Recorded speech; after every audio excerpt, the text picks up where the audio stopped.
Hi, I'm Chuck Dorsett for Weaver Leather Craft Supply. We're going to talk about top coats and finishes because this is the last thing you'll put on your dye. This is going to give your dye a deep richness. It's also going to treat the leather. Now, we have some top coats and finishes that are more water resistant than others. We're going to use a finish. Now, the Atom Wax, which is what we'll use in this tutorial because it's one of my favorites and you'll see why. Now, it's wax based, which is in the recipe for a lot of tannage, but also it's going to polish the leather, it's going to soften a little bit, and it's going to give it a beautiful gloss to it. Kind of a matte finish gloss, but overall it's going to enrich in my dye color. Now I've got some samples here that's going to show you exactly what I'm talking about. So over here I've added some of my favorite oil dye colors.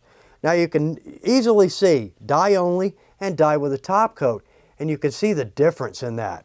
This is one of my favorites. It's a chocolate, but look at that. Now you can see the difference. Very professional, very finished, as opposed to very flat.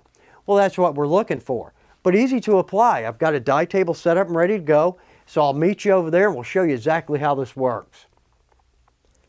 Very nice. Okay, I've got my project, my top coat, and my applicators. But first and foremost, as always, since we're using dyes and finishes, I'm going to use a plastic bag to protect my tabletop and some simple, inexpensive paper over that because dye and top coat can tend to pool on the plastic. Now, this is a project from one of our previous tutorials. This is from the antiquing tutorial. So, I've stamped in a scale pattern, I've dyed with a red oil dye, and then I've laid a black antiquing in over that. Now, to apply top coat, this is the trick. I want as much coverage in my first pass as I can get.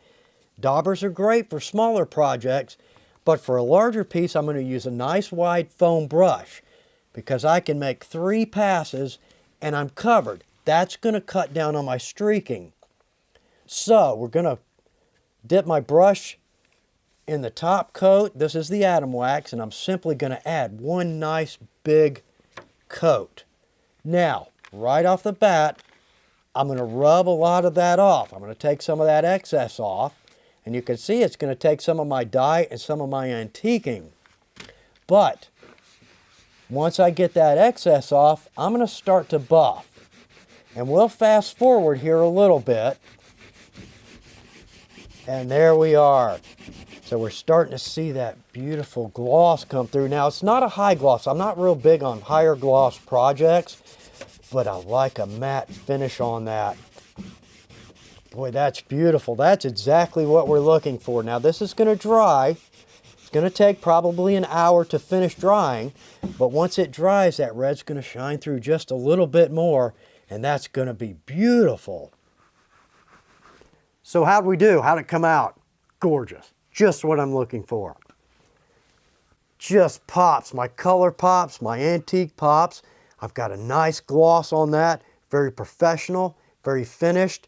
But most of all, very consistent. My colors are clean, and that is going to make a gorgeous holster. There's a big variety of top coats out there. Try them out, see which one you like the most. I hope it works as well for you as it does for me. Good luck with your projects.